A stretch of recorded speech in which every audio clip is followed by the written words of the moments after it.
place I think we should start is probably a working definition and maybe a duration of what the tribulation is and how long is it going to last. So the first thing that you need to know is that the 7 years of tribulation is God's divine wrath and pour out of judgment on this earth. And that time has not started yet.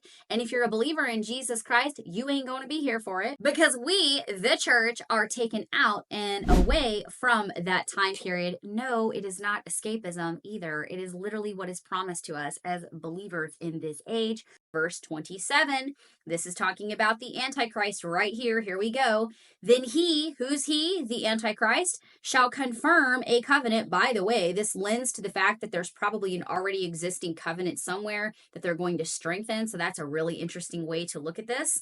Then he shall confirm a covenant with many for 1 week. 1 week here is the term Shabua. It actually means 7 years. This treaty is the clear sign, by the way, if you were ever left behind and you were watching this video after all this is taken and you see that treaty come into place and it's just all over the news.